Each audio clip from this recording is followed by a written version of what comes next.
आपला अभंग ज्ञानेश्वरीचा 18वा अध्याय सुरू आहे आणि त्याचं नाव आहे मोक्ष संन्यास योग. श्री भगवान उवाच काम्यानां कर्मणां न्यासं संन्यासं कवयो विदुः सर्व कर्मफलत्यागं प्राहुस्त्यागं विचक्षणा. फलेच्छा फलेच्छा प्रबळ एक हे केवळ कारण सकळ काम्य कर्मा. अश्वमेधाधिक आचरावे याग बांधावे तडाग वापी कूप. भूम्याधिक द्यावे ब्राह्मणा इनाम किंवा महाग्राम वसवावे. तळी तलाव बांधायचं जे कर्म असतं किंवा कुठलंही कर्म करतो आपण, अक्षरशः कुठलंही कर्म म्हणजे एका जागेवरनं दुसऱ्या जागी जायचं आणि उठायचं आणि काम करायचं, किंवा साध्या म्हणजे कर्मामध्ये जर खूप खोलात जायला गेलं ना तर अगदी पापणी हलवणं, आपलेच अंग हलवणं हे सुद्धा कर्म आहे. पापण्या वर खाली करणं म्हणजे डोळे बंद उघड करणं हे सुद्धा कर्म आहे.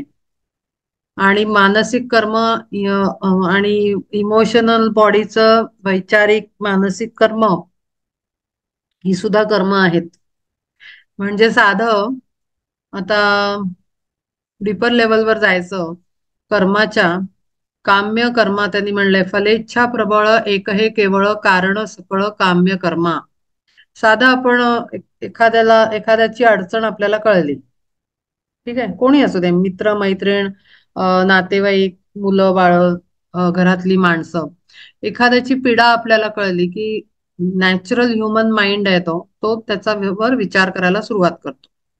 आणि विचार केल्यानंतर आपण बराच वेळ त्याच्यात घालवतो. आपल्याला विचारांच्या याच्यामध्ये टाइमचं काही कॅल्क्युलेशन राहत नाही. एकदा माइंड बिझी झाला की इकडे घड्याळ किती पुढे पळालं ते काटे कळत पण नाही आपल्याला माणसाला. तर त्यामुळे आपण त्याच्यावर समोरच्याच्या प्रॉब्लेमवर खूप विचार करत राहतो. अरे यार, याचं कसं होणार, काय होणार, याचं काय सोल्युशन निघेल, काय करता येईल, अमकं तमकं. मग ह्याचं चुकलं असेल का, त्याचं चुकलं असेल का, सुरुवात कुठून झाली असेल, पता नाही, जे काही इश्यू असेल त्याच्याप्रमाणे. आणि मग नंतर मग असं काही घडलं समजा की समोरच्याच्या रिस्पॉन्स मधनं किंवा तो प्रॉब्लेम नुसता एकच साइड माहिती झाली आणि उद्या त्याचं काहीतरी दुसरं कळलं. पटकन आपल्या मनुष्याचा विचार काय येतो, अरे काल मी किती फालतू वेळ घालवला याच्यावर विचार करण्यात, काय आवश्यकता नव्हती. ह्याला तर दुसरा एक पॉसिबिलिटी आहे की समोरच्याला काही माझी किंमतच नाही, मी कशाला याचा विचार केला. हा एक आपली रिॲक्शन असते, ह्युमन रिॲक्शन. किंवा तिसरं असतं, मी एवढा विचार केला, एवढं सांगितलं, पण ह्याला काहीच नाही, समोरच्या व्यक्तीला त्यांना माझा रिस्पेक्ट नाही, त्यांनी क्रेडिट दिलं नाही, त्यांनी म्हटलं पण नाही की हा तू सांगितलं बरं झालं, तुम्ही हे सुचवलं म्हणून माझं हे काम झालं. तर बेसिकली आपण साधा विचार करतो, हे वैचारिक कर्म आहे आपलं, मेंटल बॉडीने केलेलं, मेंटल बॉडीचं कर्म. आता हे कर्म करताना आपण स्पॉन्टॅनियसली करत गेलो तर समोरच्यानी तर म्हणलं नव्हतं ना माझ्यासाठी तुम्ही अर्धा तास घालवा म्हणून. नॅचरल आहे, समोरचा सांगून मोकळा होतो. त्याच्या मागचंही कारण सांगते नंतर 1-2 मिनिटात.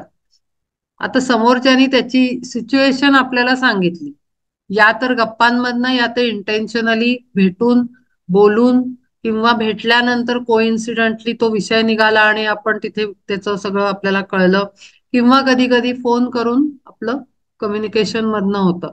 पण त्यांनी काही आपल्याला असं सांगितलेलं, शेअर केलेलं नसतं की तुम्ही माझ्या या प्रॉब्लेमला टाइम द्या स्वतःचा आणि तुम्ही विचार करा.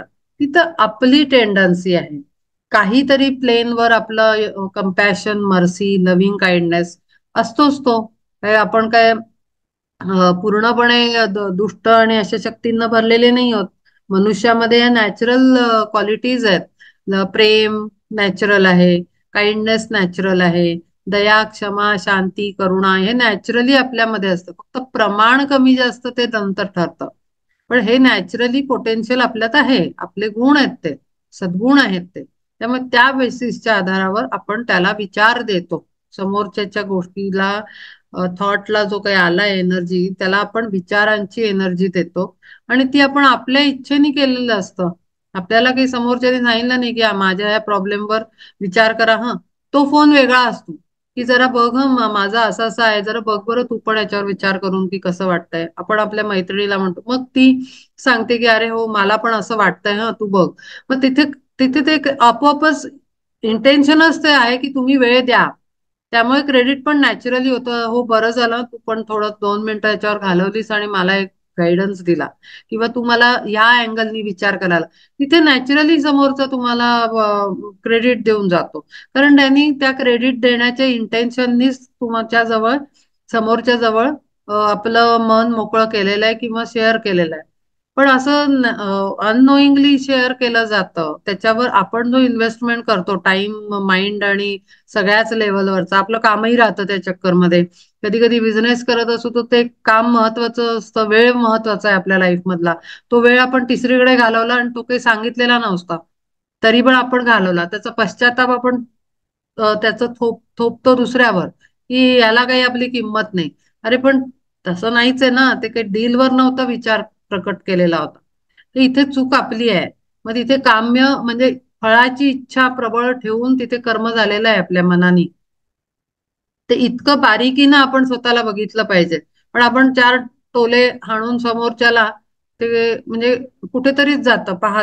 जर विचार केलात तुम्ही तर, की मग आपण किती काय काय बोलून पण जातो मनातल्या मनात किंवा कदाचित घरातल्यांजवळ, की एवढं काही डिझर्व नाही करत, आमकं नाही, ढमकं नाही, तमकं नाही.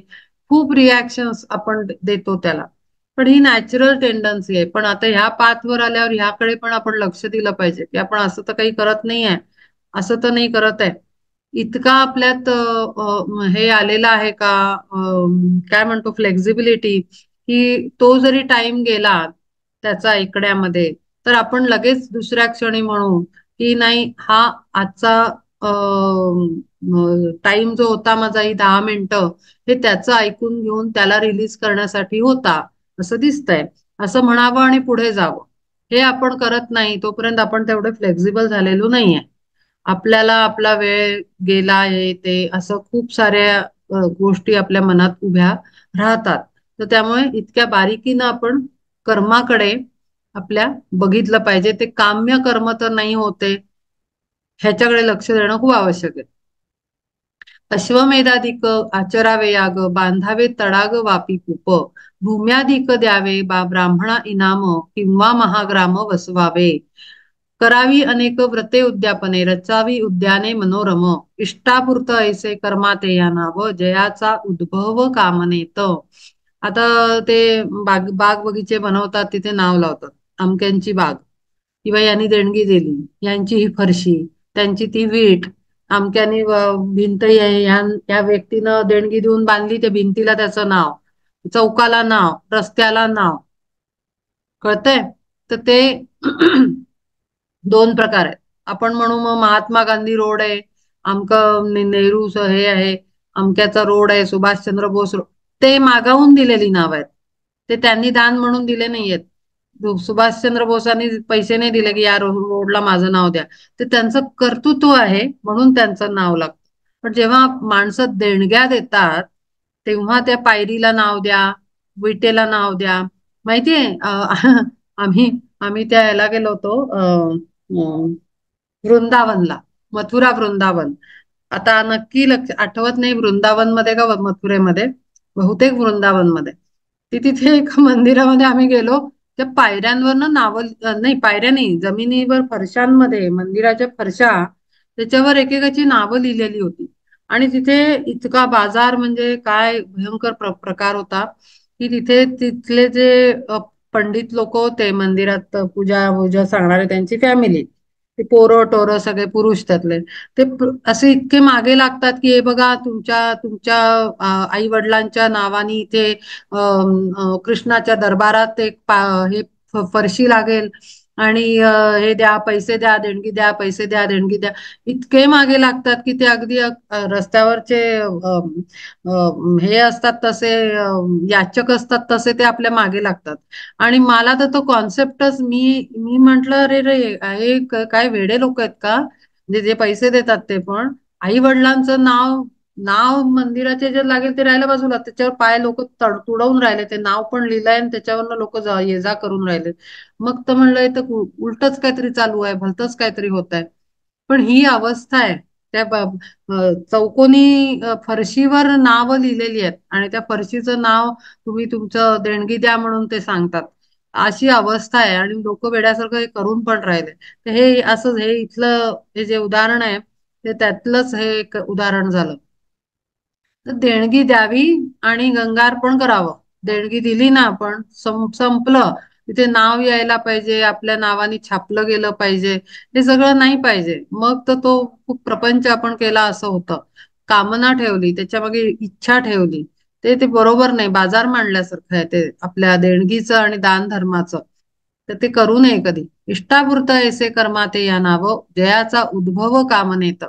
कर्त्या लागी जे का बांधोनिया चांग, लावी फळ भोग भोगावया. देहाची अगावा आली साचार, जैसे अनिवार्य जन्म मृत्यू. आता त्यांनी त्याच्यातनं होतं काय ते पण सांगितलंय बघा, की इष्टापुरतं ऐसे कर्मा ते या नाव, जयाचा उद्भव कामनेत. कामना म्हणजे इच्छा, डिझायर्स. त्यातनंच या कर्माची निर्मिती होते. निर्मिती कुठनं होते? डिझायर्स मधनं, इच्छांमधनं. कर्त्या लागी जे का बांधून या चांग, लावी फळ भोग भोगावया. आणि मग इच्छा आली की त्याचं फळं आली. इच्छा ठेवली तरच इच्छेचं फळ मिळणार ना. ज्याची इच्छाच नाहीये त्याला फळ भोगावं नाही लागत. कळतंय का? दोन्ही मध्ये डिफरन्स आहे. की आपण जर कर्मेच्छा ठेवून आपण कर्म केलं तर आपल्याला त्याचे कॉन्सिक्वेन्सेस भोगावे लागणार. पण आपण जर काही इंटेन्शनच लावलं नाही त्याच्या मागे, तर त्याचे आलेले काही कॉन्सिक्वेन्सेस आहेच नाहीत मग. कारण ते आपण मुळात बाण असं सोडलेलाच नाही की तो रिटर्न यावा. त्याला ऍड्रेसच नाही ठेवलेला पाठीमागे की कुठे यायला पाहिजे. कळतंय? तर ती फळ भोगण्याची इच्छा आहे ना, तो ऍड्रेस आहे आपला. तिथे ते फळ वापस येणार. मग तुम्ही कुठेही असा दुनियेत. मग मृत्यूनंतर पुढच्या जन्मात पोचलेले जरी असले तरी ते कर्माचं फळ पोचणार आहे तिकडे ऍड्रेसवर. इतकं सटीक काम करतं कर्म आणि त्याचे रिझल्ट. कर्म, लॉ ऑफ कर्मा ह्या बेसिसवर काम करतं. तर त्यामुळे ते भोगायला लागतात. देहाची या गावा आलिया साचार, जैसे अनिवार्य जन्म मृत्यू. नातरी अर्जुना ललाटीचा लेख पालटेना देख काही केल्या. जे भविष्य घेऊन आलंय, जन्मता कपाळावर लिहून आणलंय, ते काही बदलू नाही शकणार. ते रफ स्केच तर ते तेच राहणार आहे, ते नाही बदलू शकत. किंवा फिटून येणे काळे गोरेपण, टाकिले धुवोन जरी येत नाही. किंवा जैसे ऋण फेडिल्या वाचून ऋणमुक्तपण प्राप्त नव्हे. आपल्याला कोणाचंही काही घेतलेलं असतं ते द्यावं लागतं. त्याच्याशिवाय आपण त्या ऋणातून मुक्त नाही होऊ शकत. जे कर्ज आपल्या डोक्यावर आहे, मग ते कर्ज आर्थिक असू शकतं, पैशाचं, किंवा एखाद्याच्या कष्टाचं, एखाद्याच्या मेहनतीचं, एखाद्याच्या विचारांचं, एखाद्याच्या क्रिएटिव्हिटीचं, एखाद्याच्या बुद्धीचं, एखाद्याच्या इमोशन्सचं. ते कर्ज आहे आपल्यावर. जेव्हा एखाद्याने दिलेलं असतं तर ते कर्ज आपल्यावर असतं. तर ते आपल्याला फेडलं पाहिजे. मग त्याचं कशाही रूपात तुम्ही फेडा, पण ते ऋण ठेवून घेऊ नका. ऋण घेऊ नयेत कधी कोणाचे, हे निश्चित. नाहीतर ते रिटर्न करायला चांगलं का असे ना, ते रिटर्न करायला पुढच्या जन्मात यावं लागतं. आपल्याला यावं लागतं. आणि येतो आपण. थोड्या काळासाठी आमने सामने येतील दोन माणसं आणि काहीतरी व्यवहार होईल, आर्थिक, मानसिक, इमोशनल, जे काय असेल, जो पहिले झाला असेल त्या बेसिसवर. आणि तो व्यवहार होतो आणि आपण दूर दूर निघून जातो. कारण ते फेडायचं असतं. हे हे घडतं. हे त्याच्याशिवाय काही आपण पुढे नाही सरकू शकत. हे सगळं हे नियम प्रत्येक मनुष्य जीवाला लागलेले आहेत. ते कोणालाही चुकलेले नाहीत. तैसे फलाशेने केले कर्म ते लावी भोगाया ते फळभोग. कामने वाचून जरी अकस्मात घडे पार्था येथ काम्य कर्म. तरी तरी रणी बाण लागता चुकोन, जैसे मर्मस्थान छेदी भेदी. ना तरी नेणता घातला मुखात, तरी गोडी देत गुळ जैसा. ठेविला अगीत अजाणता पाय, म्हणून या काय जळेना तो.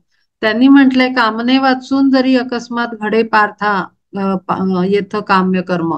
म्हणजे कामना मागणं नाही, म्हणजे असं त्याच्यामध्ये ठेवलं नाहीये की अपेक्षेने केले नाहीये.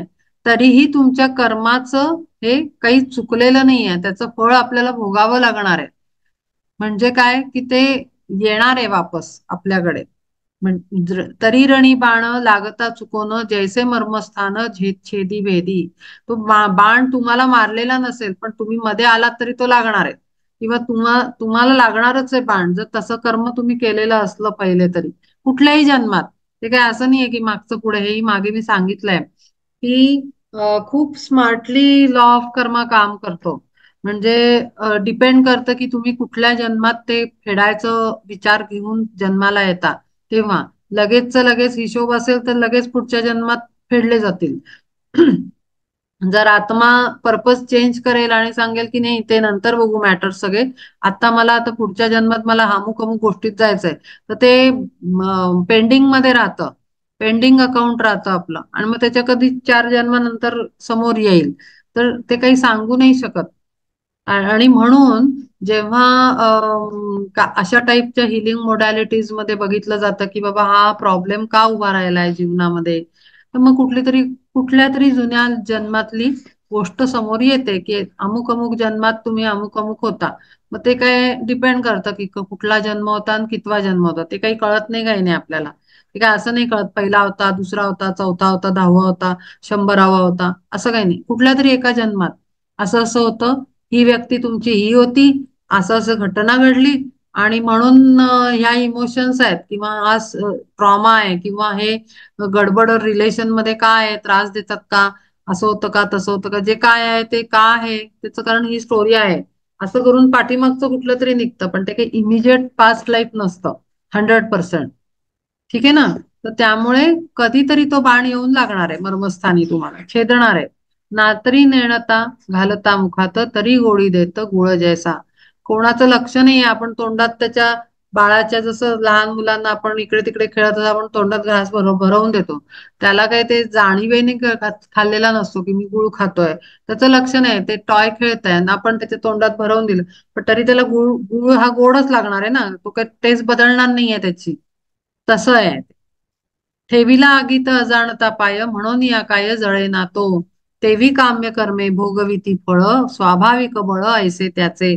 जरा जरी कामना असली, आता कामना किती इंटेन्सिटीची, अगदी इंटेन्सिव्ह नाही ठेवली पण तरी पैसे देताना अरे माझे कशासाठी तरी ठेवलेले पैसे होते पण चल ठीक आहे मी देऊन टाकतो, हा जो थॉट आला ना, तरी तिथे कामना आलीच की अरे नाही मी ह्याच्यासाठी नव्हतं, इथे होतं, पण ठीक आहे. तसं लोक म्हणतात नाही नाही हे आता आता काही इश्यू नाही आहे, हे सगळं मी विसरून गेलो, आता ते मागे गेलं. मागं वगैरे काही गेलेलं नसतं, ते तिथेच असतं. पाणी मुरलेलं आहे झाडात आणि रूटनी ते उचललेलं आहे, रूट्स मध्ये गेलेला आहे, ऍब्सॉर्ब झालेला आहे, आपल्या सबकॉन्शियस मध्ये गेलेला आहे. आज आपण त्याला काउंट करा नाही करा काही फरक नाही पडत. खूपदा म्हणजे 100% लोक, अगदी मी सुद्धा यातनं गेली आहे की नाही हे तर मी मागे टाकलं, पण मग एनर्जी लेवलवर लक्षात यायचं की अरे नाही हे काहीतरी अजूनही असं तरंगताना दिसतंय, ही कुठली तरी इमोशन दिसतीये. हा, डोळ्यांना कॉन्शियसला जाणवत आहे की हे असं काहीतरी आहे अजूनही, हे गेलेलं नाहीये. आणि म्हणून मग ते खोजायला गेलं की मग सापडतं. त्याला ढूंढलं म्हणजे शोधलं आपल्या आतमध्ये, कुठल्या एरियात आहे, काय एरियात आहे, कोणत्या बॉडीत आहे, कोणत्या पार्टमध्ये, कोणत्या ऑर्गन मध्ये, कुठल्या आपल्या हाडामध्ये आहे, हड्डीमध्ये, कुठल्या बॉडी एरियामध्ये आहे, मग ते सापडतं. पण अदरवाईज आपण काय म्हणत असतो, नाही नाही ते तर खूप 15 वर्षापूर्वी झालं होतं, आता काही नाही, त्याचं काहीच नाही, 20 वर्षापूर्वी झालं होतं, लहानपणी झालं होतं, बाळ असताना झालं होतं, ते काही नाही, ते असतं सगळं, आपण सगळं पूर्ण बॅग आपल्याबरोबर घेऊन हिंडत असतो सगळी पूर्ण, फक्त ते आतमध्ये गेलेलं असतं. आपण म्हणतो ना एखादी जसं आपल्याला जर कोणी काही दिलेलं असेल वस्तू, फॉर एक्झाम्पल माझ्या मुलीने समजा मला 5-6 वर्षापूर्वी ग्रीटिंग कार्ड केलं, मग ती म्हणेल की आई आई ते आहे का, ठेवलंय का, मी म्हणेन हो आहे ना ठेवलंय, माई दाखव ना, अगं ते सगळ्यात कप्प्यामध्ये सगळ्यात ना खालच्या पुस्तकात असेल, मला ते काढावं लागेल. मग आपण ती म्हण नाही नाही नाही, दाखव दाखव, असतं तिथे. पण अगदी सगळ्यात का असं उघडून उघडून उघडून सगळ्याच्या खाली जाऊन आपल्याला ते पुस्तक काढल्यानंतर मग हा ठेवलंय ठेवलंय तू ठेवलंय आई माझी आठवण ठेवली, असं.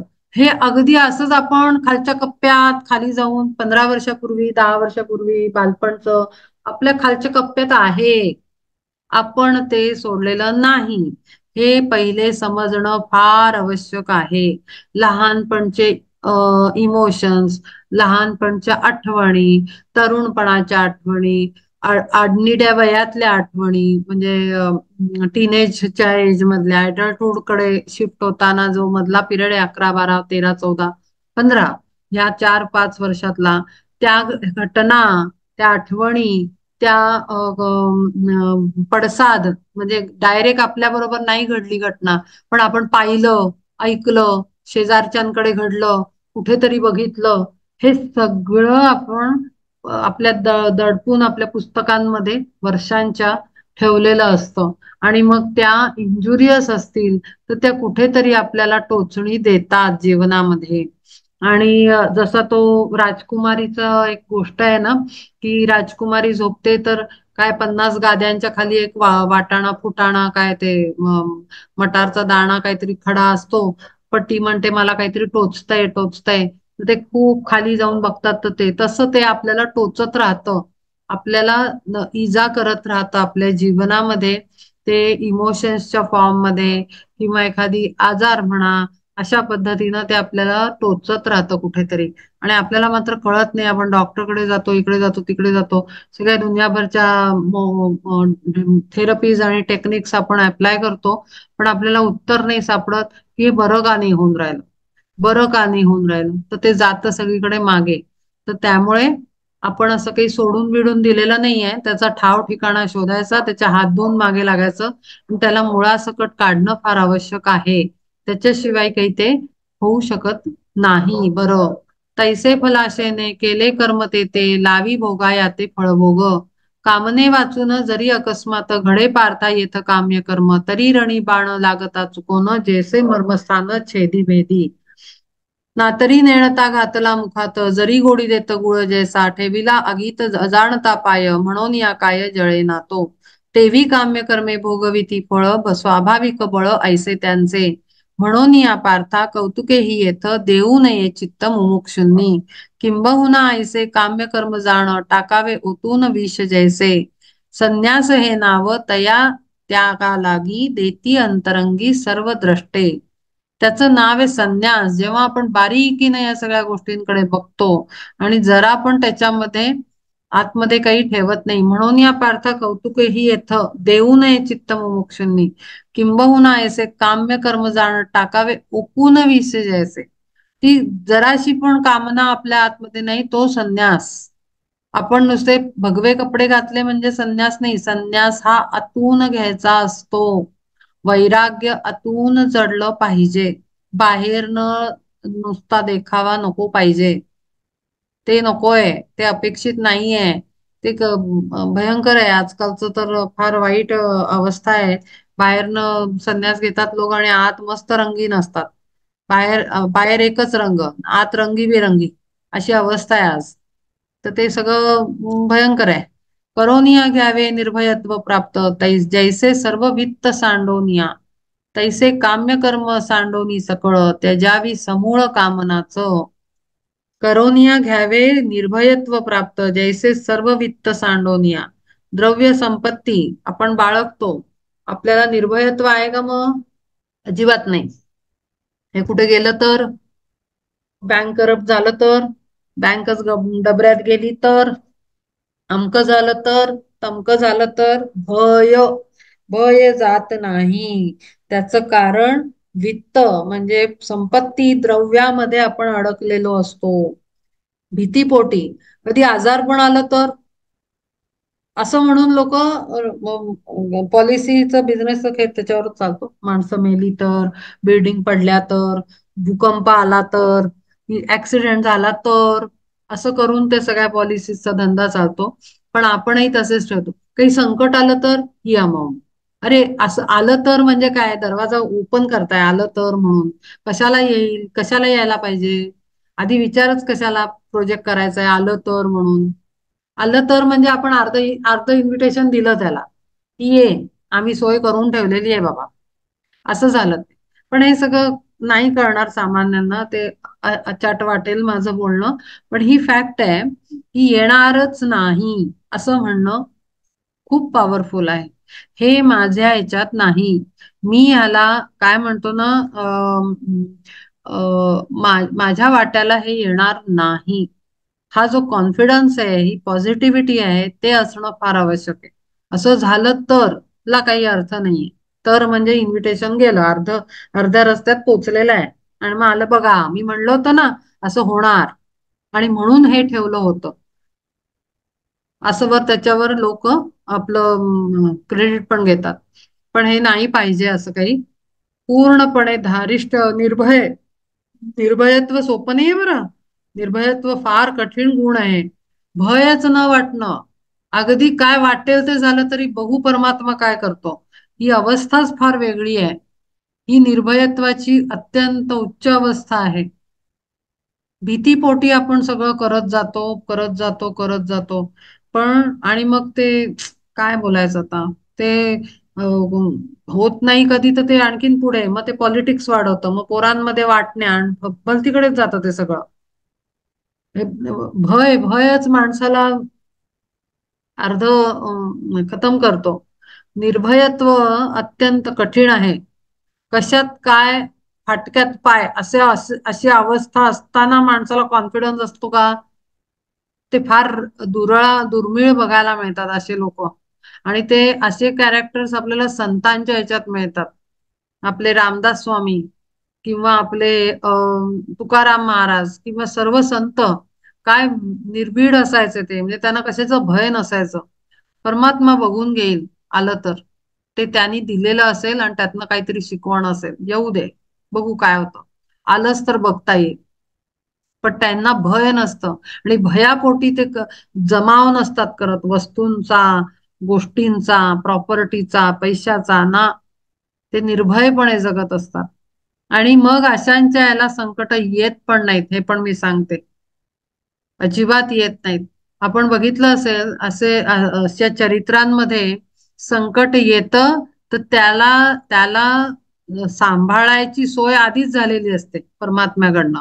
अशी गंमत आहे. पण ते बाहेरच्या लोकांना नाही कळत.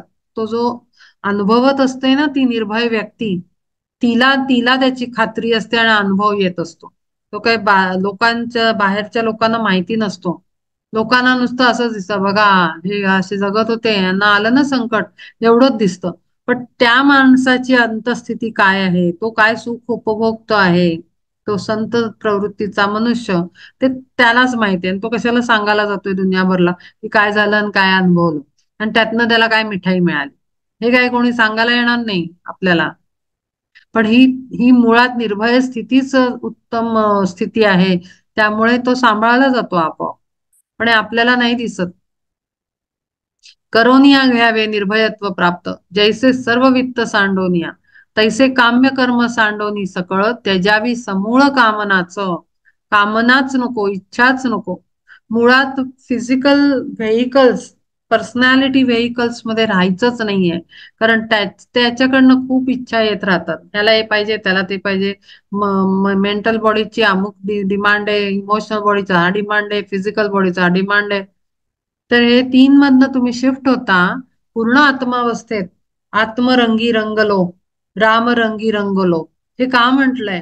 कारण ते व्हेइकल मध्ये आहेच नाही, प्रेझेन्सच नाहीये. त्याला जर कोणी बघितलं तर ते एम्प्टी वाटेल, एम्प्टी वाटेल, एम्प्टी अक्षरशः. तिथे त्यांना प्रेझेन्स जाणवणार नाही, कारण ते आत्मरंगी रंगले, रामरंगी रंगले अशी अवस्था आहे. तर ते असं सांगतायत श्रीकृष्ण परमात्मा की तू कामना रहित होऊन जा, कामना त्यजून दे समूळ आणि मुळासकट. असो चंद्र सूर्या लागता ग्रहण, विहित म्हणून करावे जे काही क्रियाकर्मांतर स्वधर्मानुसार पूर्व काळी. पितरांचे नावे करावे तर्पण, भावे स्मृतिदीन पाळोनिया, ना तरी अतिथी अभ्यागत कोणी, बैसता येऊनी सत्कारावा. करावे जे लागे ऐसे श्राद्धाधिक, कर्म नैमित्तिक जाणावे ते. वर्षाकाळी जैसे क्षोभते गगन, किंवा शोभेवन वसंतात. किंवा प्राप्त होता देहासी यौवन, सौंदर्य खुलोन दिसे जैसे. किंवा द्रवू लागे जैसा सोमकांत, नभी निशानाथ उगवता. ना तरी पद्मिनी पावते विकास, येता उदयास दीनमणी. या ऑटोमॅटिक ही जी एक्झाम्पल्स दिली आहेत त्या ऑटोमॅटिक घडणाऱ्या गोष्टी आहेत, की देहाला यौवन प्राप्त झालं, यौवन म्हणजे तारुण्य, त्याबरोबर सौंदर्य आपोआप येणार आहे मुलांमध्ये आणि मुलींमध्ये. त्याच्यासाठी काही एफर्ट टाकायची गरज नाहीये. नॅचरल प्रोसेस आहे ती, नॅचरल प्रोसेस. श्राद्ध म्हणजे ती श्राद्ध वगैरे पण ती आपोआप घडू दे तुमच्याकडनं. त्याच्या मागे काही आर्टिफिशियल हे करण्याची काही गरज नाहीये. नैमित्तिक कर्मामध्ये कर्म कन्वर्ट झालं पाहिजे, की अगदी सहजता त्याच्यामध्ये आली पाहिजे. त्याच्यामागे इंटेन्शन ठेवलं, प्लॅनिंग केलं, अमकं तमकं, आणि मग ते जरा पण एखादं कॉर्नर त्याचा मनासारखा नाही झाला की ते अंतस्थिती बिघडते आणि घाण होते ती आणखीन वेगळी. तर त्यामुळे सहज अवस्थेत मध्ये जा. सहजावस्था ती आहे, ती सांगितली आहे. ना तरी पद्मिनी पावते विकास, येता उदयास दीनमणी. ते सूर्यफूल किंवा सगळी फुलं आपोआप ती माना वळवतात सूर्यप्रकाशाकडे. ज्यांच्याकडे झाडं असतील त्यांनी अनुभवलं असेल की ती फुलांची तोंड सगळी तिकडे असतात जिकडे सूर्य असतो. नॅचरल प्रोसेस आहे ती, नॅचरल प्रोग्रेस आहे तो. एकदम सहज होणारा सृष्टीचा नियम आहे तो. मुळीच असे तेच विस्तार ते येत दुजे नाही येत बाहेरून. काही बाहेरनं घडत नाही. जे ओरिजिनल आहे ते ओरिजिनल स्टेट मध्ये तैसे नित्यतेच प्रसंगानुसार नियमे विस्तार पावे जेव्हा, तेव्हा दयासीच नैमित्तिक कर्म ऐसे थोर नाम प्राप्त होय. नेत्रा माझी जैसी दृष्टी स्वाभाविक, किंवा पायी देख गती जैसी. सहज घडणार, नित्य नियमित घडणार, जसे नियम आहेत तसं नित्य नियमाने घडणार नैमित्तिक कर्म रेग्युलर बेसिसवर घडतं. हे आपण नित्य नैमित्तिक कर्म बघायला गेलं तर जेवण आणि झोपच करतो. ती सुद्धा आपण त्याच्यामध्ये पण ही भाजी अशी नाही झाली, ती झोपायला वेळेतच नाही मिळालं, झोप उशिराच झाली, उशिराच उठलो, त्याच्यात पण आपलं बरंच काय काय असतं, माल मसाले भरपूर टाकतो आपण. पण नित्य नैमित्तिक कर्तव्य आता कर्म तेवढीच चालू आहेत माणसाची. तेव्हा तेव्हा दयासीच नैमित्तिक कर्म ऐसे थोर नाम प्राप्त होय. नेत्रा माझी, बाकी सगळं इंटेन्शन नाही चालू आहे. नेत्रा माझी जैसी दृष्टी स्वाभाविक, किंवा पायी देख गती जैसी. दीपा माझी तेज चंदनी सुगंध, पार्था स्वयं सिद्ध असे जैसा. तैशापरी नित्य कर्म स्वाभाविक, असे येथे येथे देख सर्वांसीच. प्रत्यही त्रिकाळ करावया जोगे, परी जेणे योगे नोहे क्षीण. नित्य कर्म ऐसे बोलती जे लोकी, ते हे अवलोकी धनंजया. ऐशा परी नित्य नैमित्तिक दोन्ही, दिली दाखवोनी तुझ लागी. नित्य आणि नैमित्तिक अशी दोन कर्म सांगितली त्यांनी. नित्य म्हणजे नेहमीच घडणारी, आणि निमित्त मात्र घडणारी, काही निमित्त आहे म्हणून घडणारी, आणि नित्य नेमाने घडणारी, अशी दोन प्रकारची कर्म दाखवली. नित्य नैमित्तिक लागती करावी म्हणून म्हणावी निष्फलती.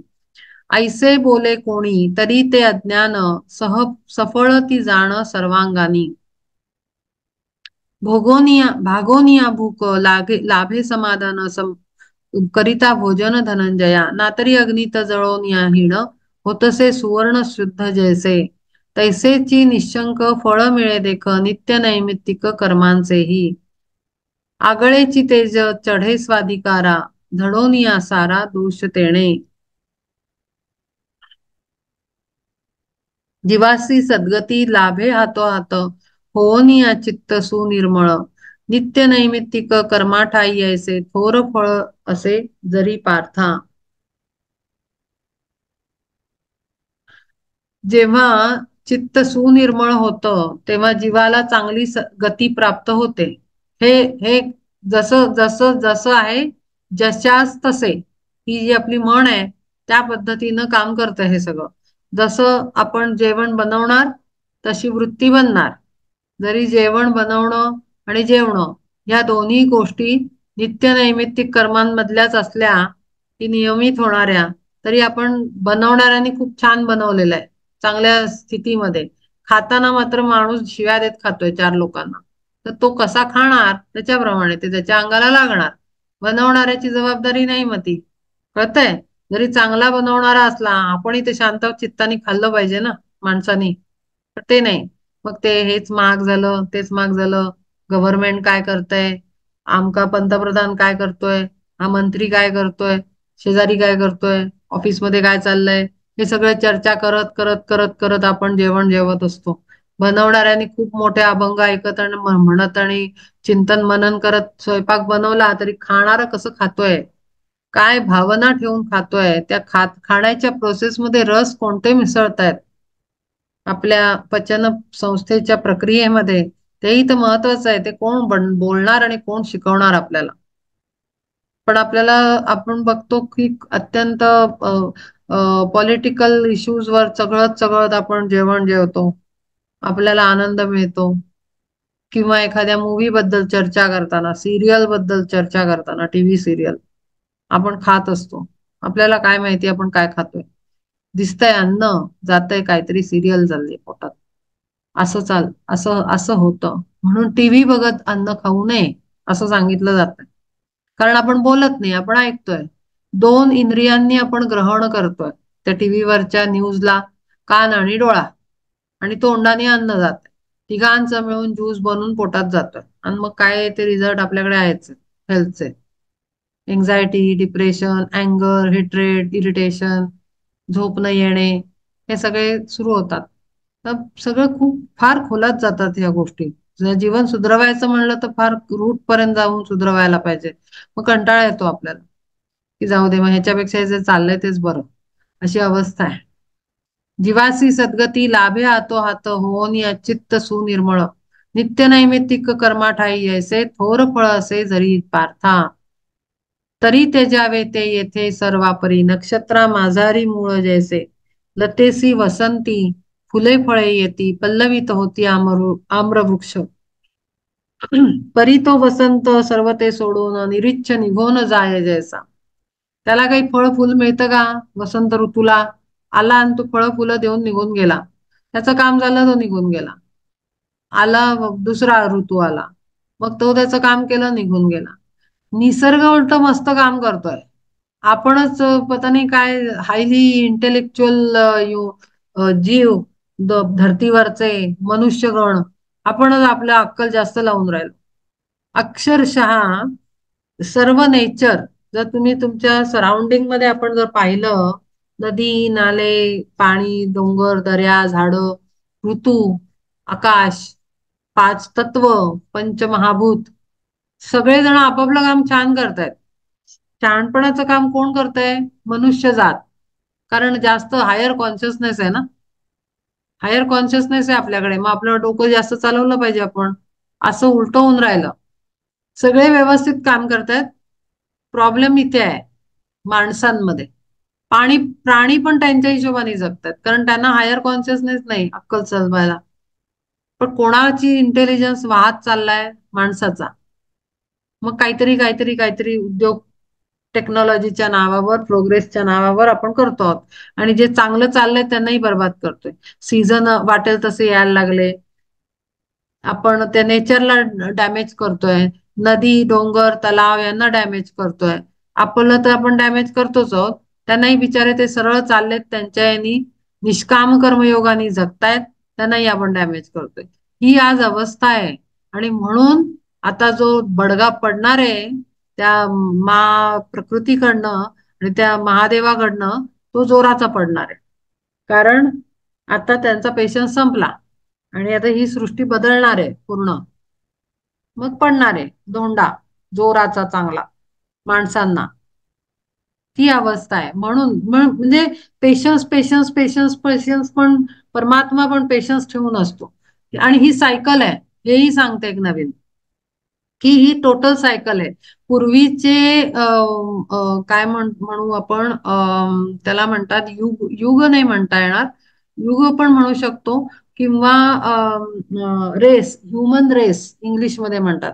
वेगवेगळ्या ह्युमन रेसेस येऊन गेल्या, ते पण असेच बेसिक पासनं ग्रोथ होत होत होत ह्युमन माइंड एवढा डेव्हलप झाला, इतका अति डेव्हलप झाला, की ते काय काय वाटेल ते क्रिएट करायला लागल्यावर एकदम ठपकन त्यांना मायनस करून टाकलं. त्यांना एक एक्स्ट्रीम वाढलं की आदिशक्ती आणि आदि आदि शंकर म्हणजे आदि आणि आदिशक्ती असे दोन्ही मग ते त्यांचं ऍक्टिव्हिटी करून मोकळे होतात की पूर्ण सगळं वॉशआउट करतात आणि पुन्हा पहिल्यापासून ही त्यांची सायकल आहे सृष्टी निर्मितीची. सृष्टी निर्माण केल्यानंतरची सायकल आहे ही युनिव्हर्स रन करण्याची. तर ते चेंज मध्ये सायकल चालू राहते. तर आता जो आहे तो काय तो आर्टिफिशियल इंटेलिजन्स झाला क्रिएट. आता ही लास्ट स्टेज आहे. ह्याच्यानंतर आता पुन्हा ते सगळी सृष्टीला वापस रिसेटिंग वर टाकणार आणि पुन्हा पहिल्यापासून सुरुवात करणार. एक एक सायकल आता ती सुरुवात झालेली आहे प्रोसेसला. ती जेव्हा होईल तेव्हा होईल, हळूहळू आपल्याला पत्ता पण नाही लागणार की कधी बदल घडून आला. पण आपण म्हणजे एक 2042-45 नंतर हे चेंजेस ड्रास्टिकली दिसायला लागतील आणि विजिबल होतील. हे जे चेंजेस मी बोलतेय ते दिसायला लागतील आणि तेव्हा नवीन नवीन जीव जन्माला आले असतील, ते कार्यरत असतील या मधल्या पुढच्या पिरियडमध्ये. तर त्यामुळे काही लोक ते बघायला मौजूद नसतील, पण ही प्रोसेस आहे आणि ती ऑलरेडी ऍक्टिव्ह झालेली आहे. तर ह्या पद्धतीनं ही सृष्टी पण चालते. तैसी सर्व कर्मे नित्य नैमित्तिक आचरावी देख यथाविधी परिकर्मफळी न जावे गुंतोन ओकारी समान त्याजावे ते. कर्मफळ त्यजून द्या ओकारी समान असं ते सांगतायत. ह्याची फळ त्यागा पार्था ज्ञाते जन देती अभिधान त्याग ऐसे. आणि हे जे त्यागणं आहे, इच्छाच त्यागायची, अपेक्षाच त्यागायची, त्याला त्याग असं म्हणलंय. संन्यास वेगळा आणि त्याग वेगळा हा दोन्ही त्यांनी समजावून सांगितला. संन्यास हा आतून धारण करायचा आहे आणि त्याग हे प्रोसेस आहे त्याजण्याची. ऐशापरी त्याग संन्यास हे दोन्ही तुझ विवरोनी सांगितले. फळाचा संन्यास ऐसा घडे जेव्हा कैचे कैचे बाधे तेव्हा काम्य कर्म. निषिद्ध ते गेले स्वभावे सांडिले शास्त्रे निषेधिले म्हणून या. शरीर निर्जीव तोडिता मस्तक तैसे नित्याधिक फलत्यागे. धान्या लागी पीक येता वाळे जैसे गळताची जैसे तैसे कर्म जात. मग आपोआप तया पुरुषाते धुंडाळीत येते आत्मज्ञान. आणि ही स्थिती जेव्हा येते तेव्हा आत्मज्ञानाचा सूर्य आपोआप जीवनात उगवतो आणि प्रकाशाने ते जीवन आणि तो आत्मा प्रकाशून दिव्य होऊन जातो. त्याला सूर्यप्रकाशाचा टच झाला की आत्म्याला दिव्यता येते. तेव्हा पण तो आत्मज्ञान रूपी सूर्य उगवावा लागतो आणि त्याच्यासाठी साऱ्या अवेअरनेसनी त्यागण्यासाठी आपण तयार झालं पाहिजे. त्याग करण्याच्या मागे पाहिजे. आपण काही सोडायला तयार नाही आणि आपल्याला काहीतरी मिळायला पाहिजे हे परमात्मा श्रीकृष्णांनी पण सांगितलं पॉसिबल नाही.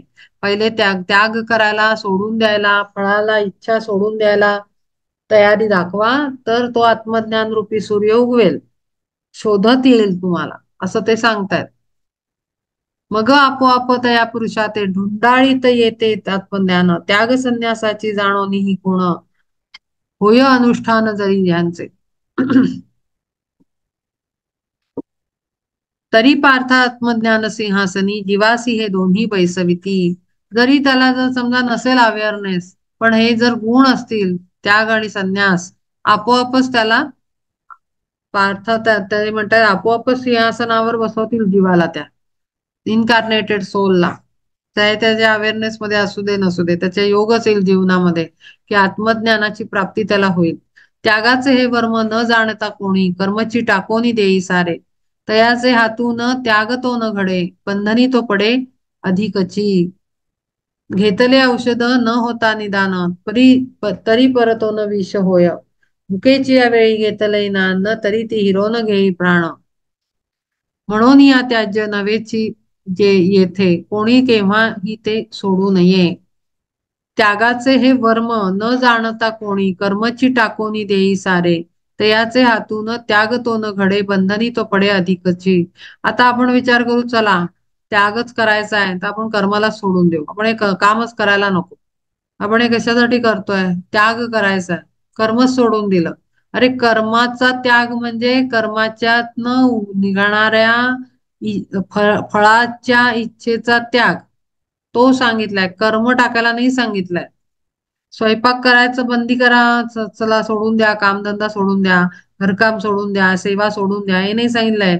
ते करताना जे आपल्या आतमध्ये प्रोसेसिंग चालू असतं, की माझी तारीफ व्हायला पाहिजे, कम से कम अपमान तर नाही झाला पाहिजे, कम से कम रिस्पेक्ट तर मिळाला पाहिजे, कम से कम तारीफ तर मिळाली पाहिजे, हे जे प्रोसेसिंग आहे ते त्यागायला सांगितलंय, काम नाही सोडायला सांगितलं. मग त्यांनी म्हणलंय असं जर केलं, कामच सोडून दिलं, जास्त डोकं कोणी लावलं या थ्योरीमध्ये आणि कामच सोडून दिलं आपलं, तर मग काय होईल की रोग नसताना औषध घेतलं तर त्याचेही साईड इफेक्ट होतात. बीपी होऊ नये म्हणून जर बीपीच्या गोळ्या खायल्या, बीपी काय तिसरंच काहीतरी होईल, हार्ट अटॅक येईल. असं असं माणसं जर डोकं लावतील की कर्मच सोडतो, तर आणखीन तिसरंच काहीतरी होऊन बसेल. कर्मत्याग केल्याने फार मोठं पाप लागेल. कारण कर्मत्याग केला, तुम्ही तुमची जबाबदारी पूर्ण नाही केली, तर ते पाप होईल. म्हणून ते म्हणतात, म्हणून या त्याज्य नव्हेची जे येथे कोणी केव्हाही ते सोडू नये. आणि होय जे का ते जावया योग्य कदापि ते भोग्य मानू नये. जे त्यजण्यासाठी जे आहे ते भोगू नये आणि जे सोडायला नाही पाहिजे ते सोडू पण नये. कळतंय? खूप त्याचा मार्मिक अर्थ आहे आणि खूप बारीक अर्थ आहे. त्यागाचे हे वर्म न जाणता चांग केला सर्व त्याग होजे होय. निषिद्ध जे येथे तेथे नाचरती विरक्त जे होती स्वभावेची. त्यामुळे आपण हे असं चुकीच्या पद्धतीनं अर्थ फार जास्त लोक लावतात. खूप चुकीच्या पद्धतीनं स्पिरिच्युअल लॉज, युनिव्हर्सल लॉज आणि डिव्हाइन लॉजला घेतलं जातं. कर्म कर्म म्हणत कर्माचा अभ्यास करत कर्मच करायचं बंद करून टाकतात लोक. किंवा कुठला तरी कोणाचं तरी लग्न कोणाशी तरी भलत्याशीच लावून मोकळे होऊन जातात आपल्या लिमिटेड माइंड आणि लिमिटेड अंडरस्टँडिंगच्या मुळे. त्यामुळे नेहमी न खोलात जाऊन खरा अर्थ जाणून घ्यायचा. गुरु नक्की काय सांगतायत, गुरु नक्की काय प्रदर्शित करतायत, गुरु नक्की कशावर बोट ठेवतायत, परमात्मा श्रीकृष्ण नक्की काय सांगतोय, खरंच मला अॅक्युरेटली कळलंय का, हे चेक करणं खूप आवश्यक आहे. त्याज्यम दोषवदी तेगे तेके कर्म प्राहुर मनीषिणी मनीषिण यज्ञदान तपः कर्म न त्याज्यमिती चापरे. सोडविना सोडवेना कोणा फलाशा म्हणून कर्मासी दूषण लाविती ते. जैसा कोणी नग्न असोनी आपण भांडके म्हणून जगाना निंदी. भांडखोर म्हणून जगालाच नाव ठेव. नातरी जिव्हेच्या अधीन जो रोगी ठेवी अन्ना लागी नावे ठे जैसी. जसं मी पहिलंच उदाहरण दिलं, हे ते इथे अगदी चपखल बसतंय. त्यांनी म्हणलंय का की माझं टेन्शन घ्या, तुम्ही माझ्यावर विचार करा? नाही, त्यांनी नुसतं शेअर केलं. आपण उगीच विचार करतो, त्यालाच नावं ठेवत बसतो, ह्यालाच काही किंमत नाही. अरे पण तुम्ही काय करताय? तसंच इथे म्हटलंय की सोडवेना कोणा फलाशा म्हणून कर्मासी दूषण आपल्याला आशा सोडता येत नाही, इच्छा सोडता येत नाही, अपेक्षा सोडता येत नाही, म्हणून आपण कर्माला दूषण हे कशाला करायचं सांगितलंय कोणी? किंवा जैसा कोणी नग्न असोनी आपण भांडके म्हणून जगानिंदी. लोक उगीच भांडतात माझ्याशी. अरे आपण काय करतोय ते चेक करायला पाहिजे. नातरी जिव्हेच्या आधीन जो रोगी ठेवी अन्ना लागी नावे जैसी. किंवा कुष्ठरोगी कोपे वाशी असं रुसेना देहास आपुलिया तैसीच सोडवेना फलाशा जयास कर्मची तयास हीण वाटे. फलाची आशा सोडवत नाही म्हणून कर्म हीण वाटणं, कमी दर्जाचं वाटणं, कमी प्रतीचं वाटणं. हे कशाला करायचं सांगितलं कोणी? नाही, ते नाही करायचं आपल्याला. त्याच्या रूटला असलेली इच्छा जी आहे, बारीक कोंब बीज जे आहे त्याला कापायचंय, त्याला त्याला निर्बीज करायचं. वासनेला, इच्छेला आणि आशेला, अपेक्षेला, ह्यांना कापायचंय, कर्माला नाही कापायचंय, हे निश्चित लक्षात घ्या. म्हणून आघवे कर्मची सोडावे निर्णय स्वभावे ऐसा त्यांचा. आपल्याला चार लोकांचं करायला लागलं ना तर ते करावं, पण त्याच्या करण्याच्या मागच्या बॅकग्राऊंडला जी भिंत रंगवतो आपण अंतरंगाची, ती भिंत रंगवू नका. निगेटिव्ह किंवा पॉझिटिव्ह दोन्ही थॉटनी अजिबात रंगवू नका, ती एम्प्टी ठेवा आणि कर्म करा ना. ज्याला ज्याची सेवा करायला लागत असेल सेवा करा, थोडेसे कष्ट पडणार असेल कोणाचं काही करताना ते कष्ट सहन करा, पण त्याच्या मागे पेंटिंग करू नका वॉलवर आतमधल्या. अंतःकरणाच्या वॉलवर पेंटिंग करू नका, लिखाण करू नका, त्याच्यावर काही उमटवू नका कुठल्याही प्रकारच्या भावभावना आणि विचार. ते पूर्ण कोरी पाटी ठेवून आतमधली कर्म शरीराला झोकून द्यायचंय कर्मावर, अंतरंग परमात्म्यामध्ये लावायचंय. हे ऍक्च्युली त्याचं सिक्रेट आहे. हे सिक्रेट आहे. कसं करायचं तर हे सिक्रेट की अंतरंगाच्या कोऱ्या पाटीवर परमात्म्याचं चित्र उमटलेलं हवं. कसं उमटेल? जेव्हा आपण सगळ्यांच्यात परमात्मा बघू तर तोच परमात्मा आपल्या अंतरंगात उमटलेला असेल. म्हणजे आपल्याला वेदना नाही होणार, कष्ट नाही पडणार, त्रास नाही होणार, खिचाखिची नाही होणार कर्म करताना.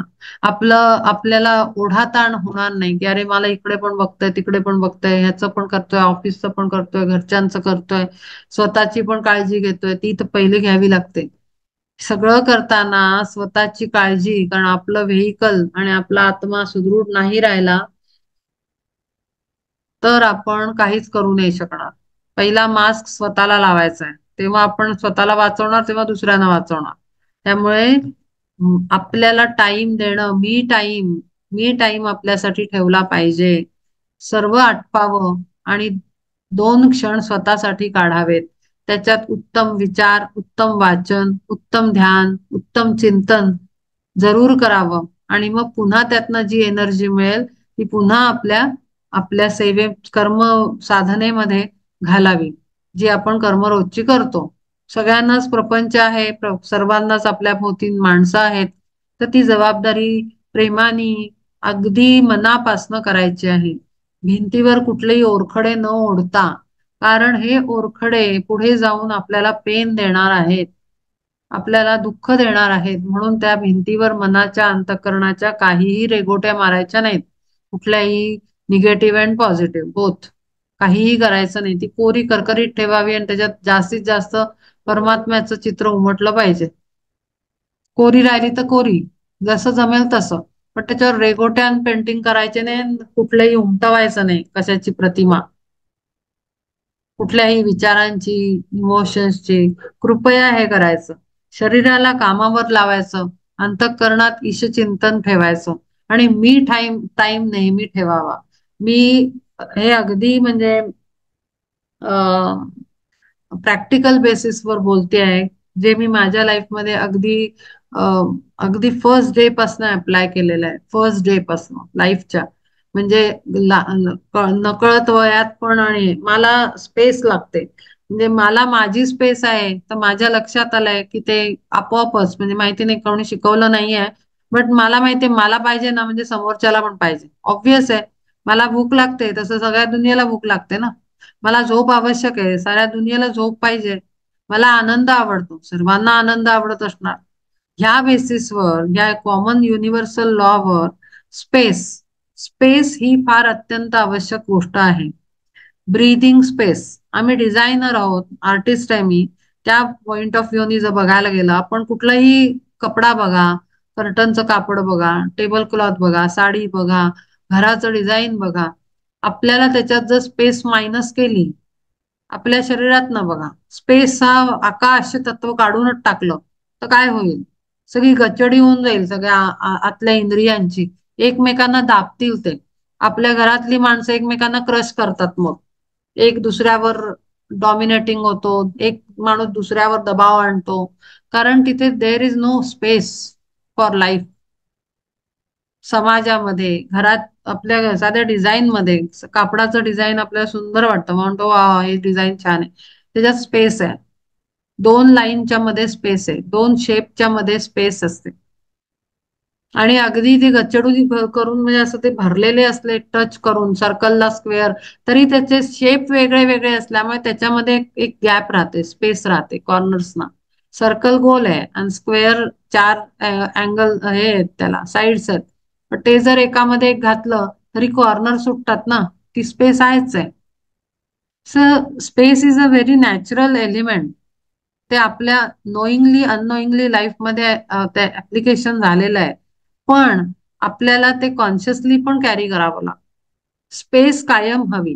घरातली माणसं चाहे कितीही गर्दी असू देत, पण आतमधनं स्पेस असेल ना, आपण एकमेकांना स्पेस देत असू ना, तर आपण कम्फर्टेबली जगू शकतो, जरीही घरात गर्दी असली तरी. आतमधली स्पेस आवश्यक आहे. नवऱ्याला नवऱ्याची स्पेस पाहिजे, बायकोला आपली मी म्हणायची स्पेस पाहिजे. आणि जेव्हा आपण त्या ब्रीदिंग स्पेस मध्ये ब्रीथ करतो हेल्दीली, आपण आपण आपला आपण जगतो, तेव्हा आपण दुसऱ्याला आनंद देऊ शकतो. आणि तेच होतं, जे एखाद्या घरात जर एखादा भयंकर डॉमिनेटिंग माणूस असेल, तर तो सगळ्यांना असा क्रश करतो. मग सगळे घुसमटल्यासारखे जगतात. आणि सफोकेशन मग तिथे सफोकेशन वाले रोग असतात. सफोकेशन वाले रोग म्हणजे काय, मेंटली आणि फिजिकली. कोणी एन्झायटी डिप्रेशन मध्ये जगत असतो, कोणाला दम्याचे आणि याचे त्याचे रोग असतील, किंवा असं काहीतरी. पण घुसमट घुसमट घुसमट होत राहते. का तर एक माणूस क्रश करत राहतो सगळ्यांना. डिझाईन इम्बॅलन्स होतं घराचं. तर ही जी स्पेस आहे ना, हे एलिमेंट अत्यंत इम्पॉर्टंट आहे. या स्पेसला खूप स्मार्टली अप्लाय केलं पाहिजे.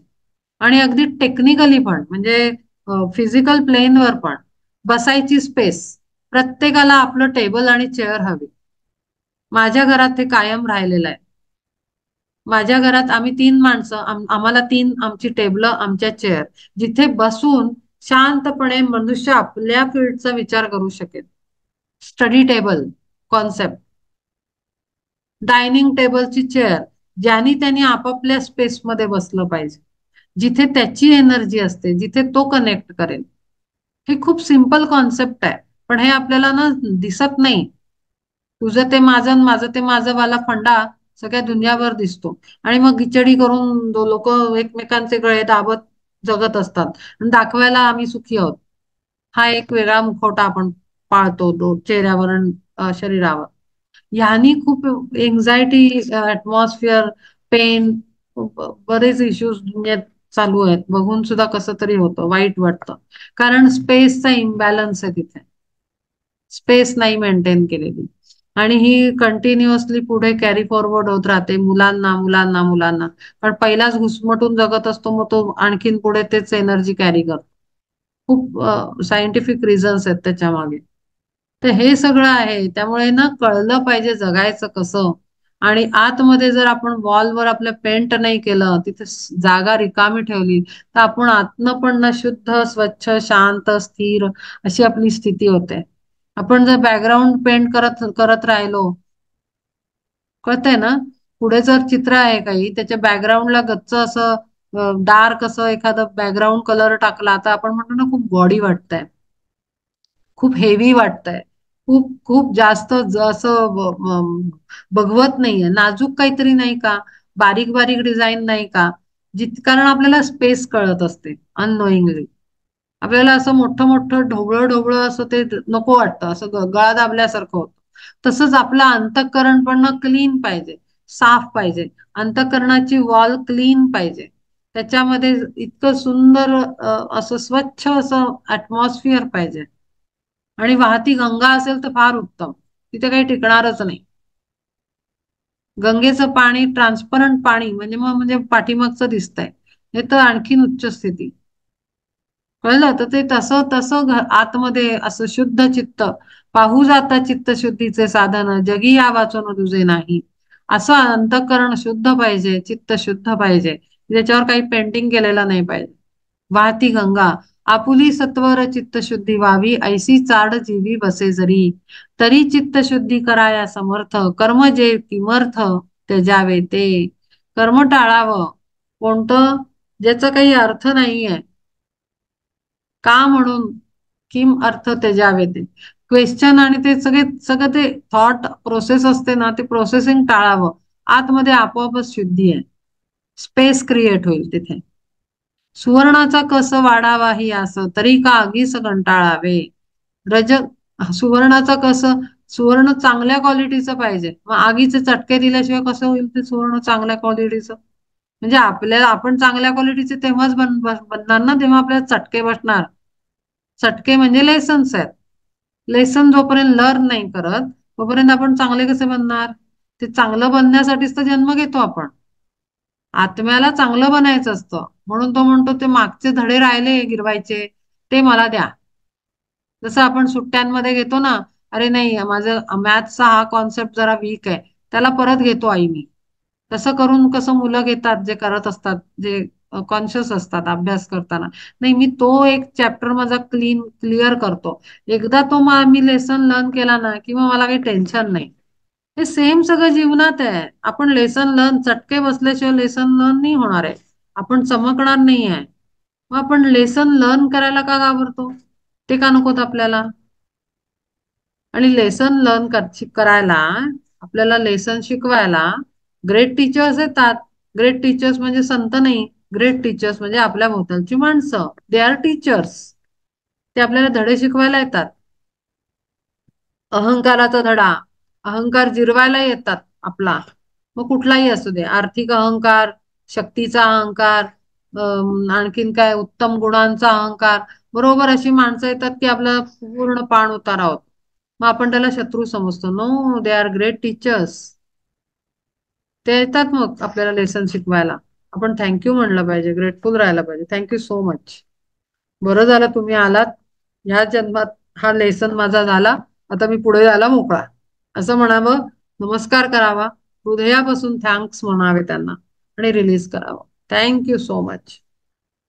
त्याच्यावर आणखीन ह्यानी आलं की असं केलं, ह्यानी ते केलं, त्यांनी ते केलं, हे नाही करायचं आहे. इथेच तर चुकतं आपलं.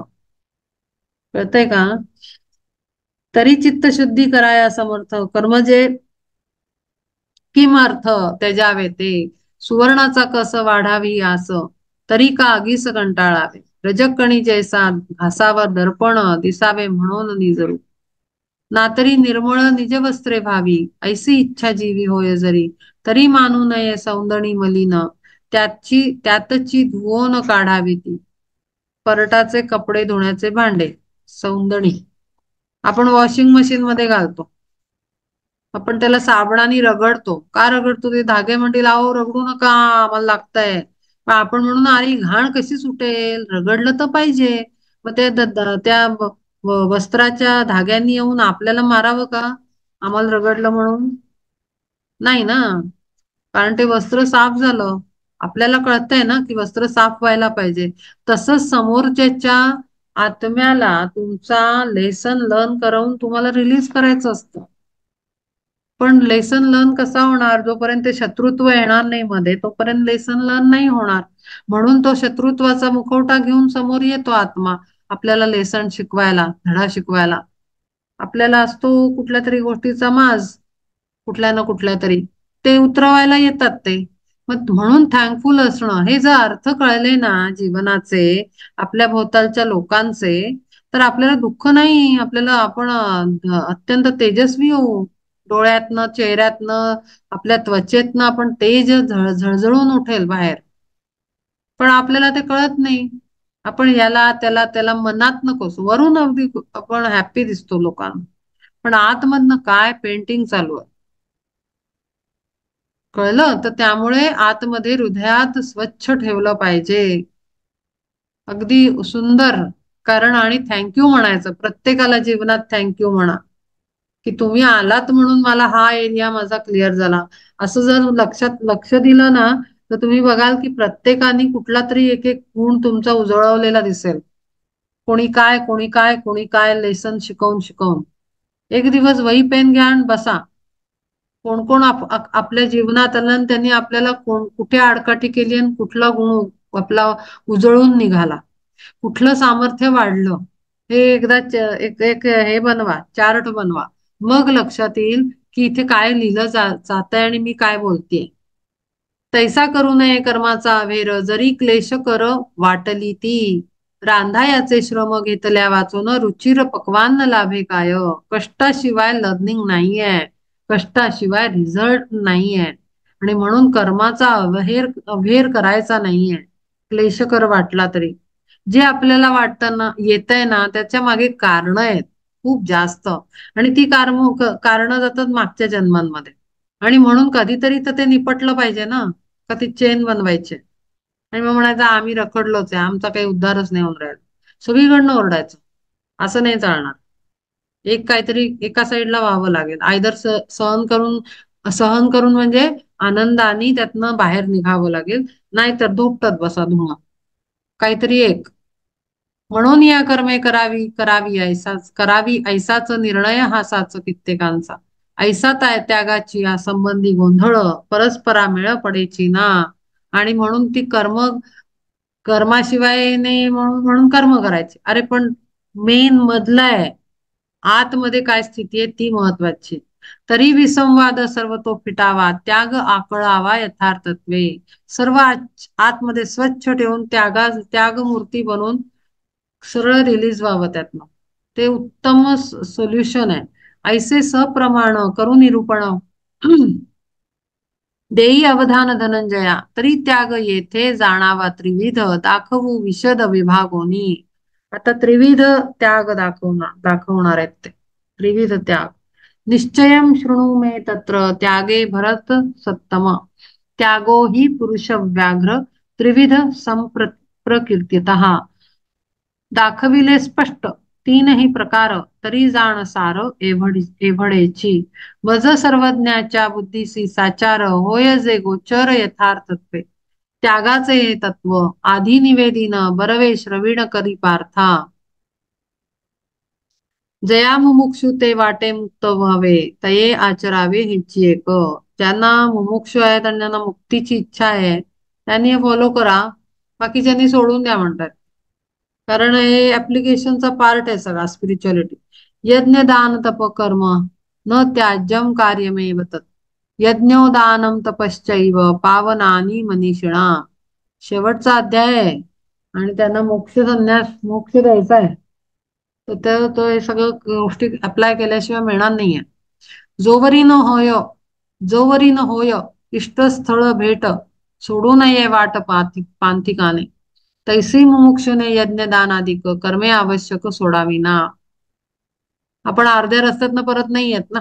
आपण आपलं काम करायला जातो, पोचतो, काम करतो, मग घरी येतो.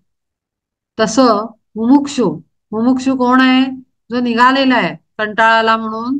अनंत जन्मांनंतर अनंत कंटाळा आणि तो आता निघालेला आहे परमेश्वराच्या शोधाला आणि आत्म्याच्या शोधाला. स्वतःच्या काय म्हणतो शोधायला, मीच तत्व शोधायला निघालोय की मी कोण आहे, हु एम आय, मी मुळात कोण आहे आणि परमात्मा कोण आहे. हे सगळे शोधायला प्रश्न घेऊन निघालेला मुमुक्षू. तो ऑलरेडी निघालेला आहे, त्यांनी डेस्टिनेशन पर्यंत पोहोचलं पाहिजे. अर्ध्या वाटेतनं वापस येण्यात काही मतलब नाही. तैसी मुमुक्षुने यज्ञदानादिक कर्मे आवश्यक सोडावी ना. म्हणून त्यांनी मधले कुठेही स्किप नाही मारायचंय, कर्म सोडायचं नाही आहे.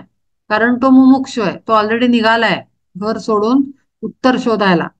हरपली वस्तू देखील जोक नाही शोधणे केव्हाही सोडू नये. पेन नाही सापडत, आपण सोडून जाऊ दे दुसरं आणू, ते लोक वेगळे.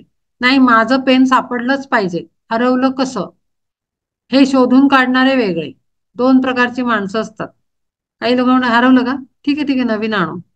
रुमाल पण एखादा माणूस बघू, अरे माझं नेहमी हरवत नाही, हरवलं कसं, मला मिळालंच पाहिजे. बेचैन बेचैन बेचैन बेचैन, जोपर्यंत सापडत नाही तोपर्यंत बेचैन.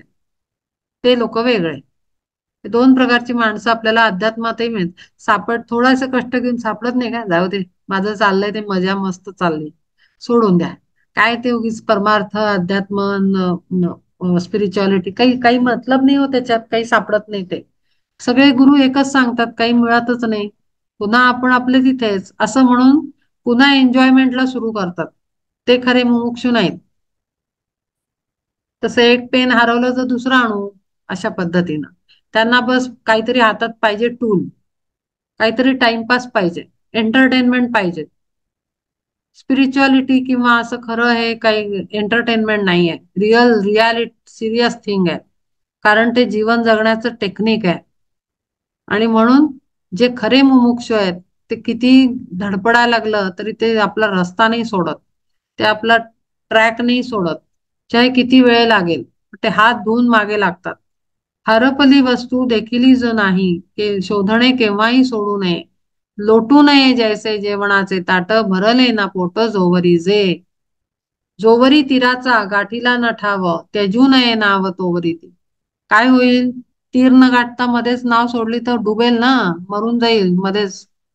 तेच होणार आहे, रस्ता मध्येच सोडला तर काय होणार आहे, संपलं, फिनिश, दी एंड. जोवरी ना केळी लागली रसाळ तोवरी ती केळ तोडू नये. म्हणजे काय, पूर्ण परिपक्वता आल्याशिवाय फळही तोडलं नाही जात किंवा ते तुटतही नाही आणि ते पडतही नाही. परिपक्वता आल्याशिवाय त्याचा एंड नाही आला पाहिजे. रिअल फेज पर्यंत जोपर्यंत आपण पोचत नाही तोपर्यंत आपण एफर्ट सोडले नाही पाहिजे. आपल्याला परमात्म तत्व जोपर्यंत कळत नाही तोपर्यंत आत्म्याचा शोध घेणं सोडलं नाही पाहिजे. आत्मा कळला म्हणून काही लोक हुशार होतात आणि मग लागतात आपले अकलेचे तारे तोडायला. आणि मग त्यांना वाटतं वाव मला परमात्मा कळला. अरे पण आत्मा कळला, परमात्मा कुठे कळला? परमात्मा कळल्यानंतर हे सगळं बोलणं पण राहत नाही की मला कळलं. ते पण नाही राहत, काहीच उरत नाही. तो आणि मी एकच. आणि काही बोलायलाच उरत नाही. शब्दहीन होतो माणूस, कल्पनातीत होतो, पलीकडे जातो कल्पनेच्या.